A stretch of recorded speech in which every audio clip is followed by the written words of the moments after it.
A long time ago, I realized that the desire for things makes us miserable. And I decided to consciously make every day the best day of my life, because I didn't want to live any other way.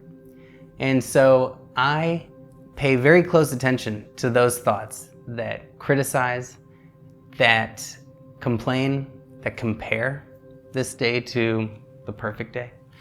And I just decided that whatever it takes to always have Christmas or Diwali, I'm gonna do it.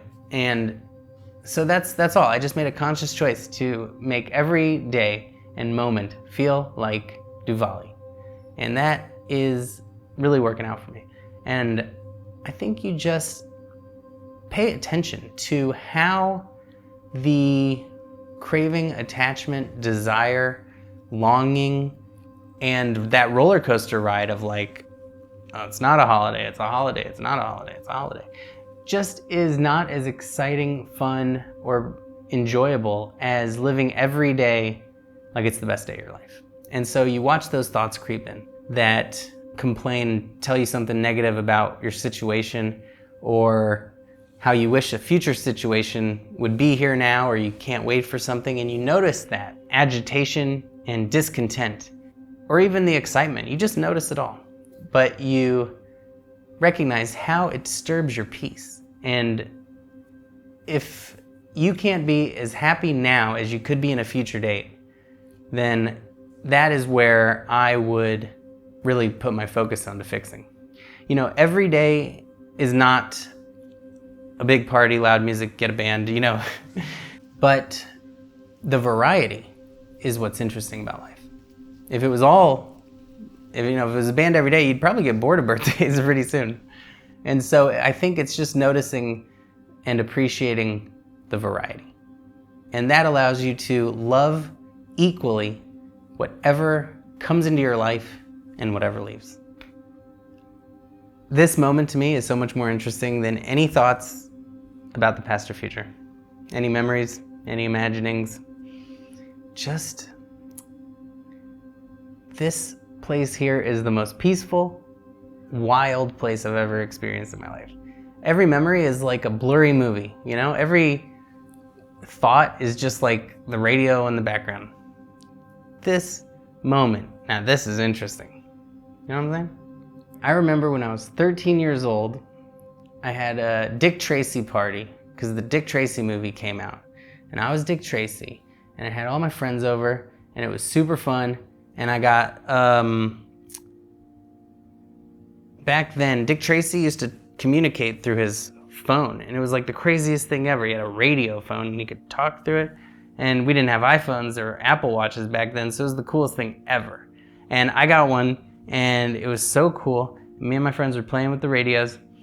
But I remember crying later in that party. Like, I don't remember what I was crying, but I was like, this is the worst birthday ever. Something happened, I don't know what, you know, someone didn't get me a gift, or, you know, someone said something mean or something, you know, who knows. But I remember crying, and I just couldn't stop crying. And I think it was maybe my mom who said something like, if you get too excited, you're gonna end up crying, you know, something like that. And I was like, whoa, that's interesting. That's interesting.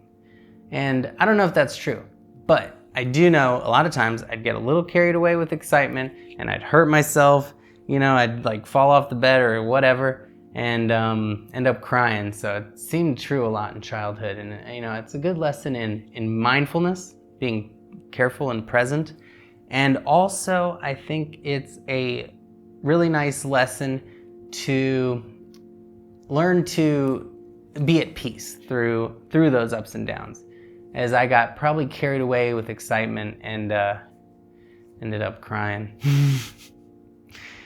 Yeah, that was a fun birthday. That was like a at our house pool party / Dick Tracy themed party for my birthday. And for some reason, when the candles and the cake came out, I was crying.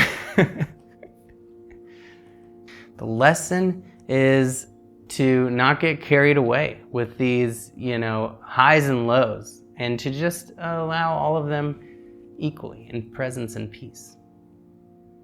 And also, just like you're just a kid, who cares? I might have been more like 8 now that I'm thinking about it, probably not such a big deal, but yeah.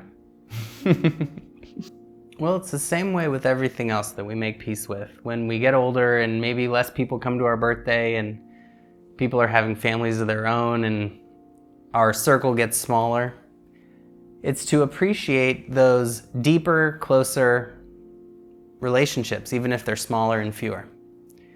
And yeah, when we're young and we're in school and we know 500 kids and we go to college and maybe we know 100 or 200 and then we get a job and we know 20 or 30 or 40, and then we work remotely and not everyone's going to hang out on the weekends, so it's much smaller circles. It's very natural. It's a part of life.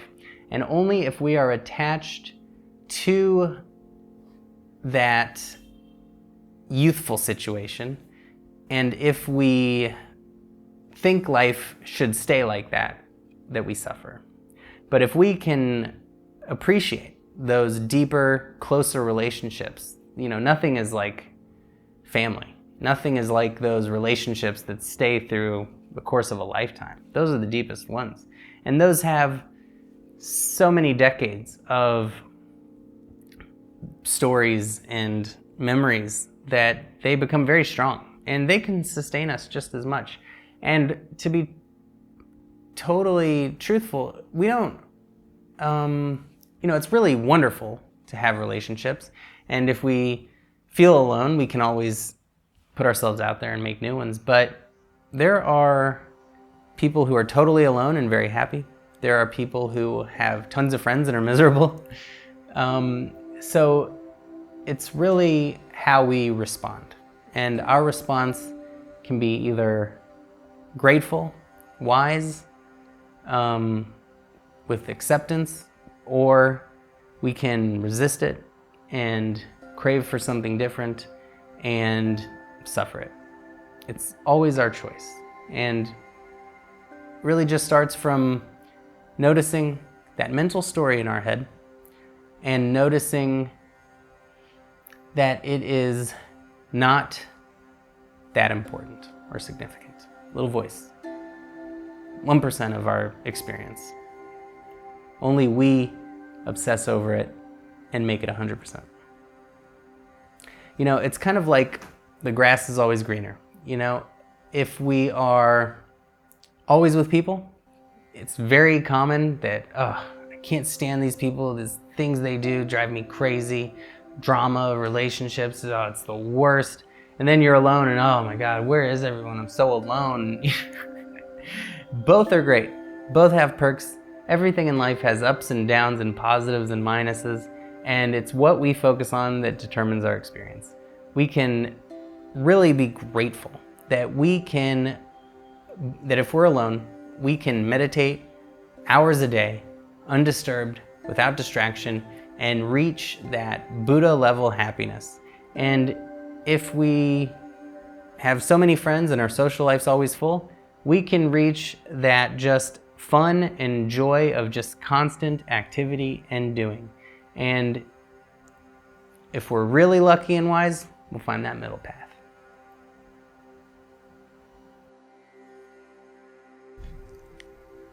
Recently, like so many of us, I've experienced some tragedies in my life, some loss of some very close people.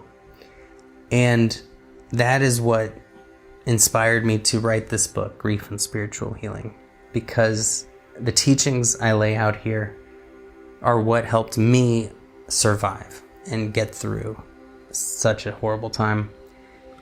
And I hope that these teachings can help you and your loved ones as well. It's available on Amazon in print and Kindle, and all the profits will go to a nonprofit foundation to help other people grieving.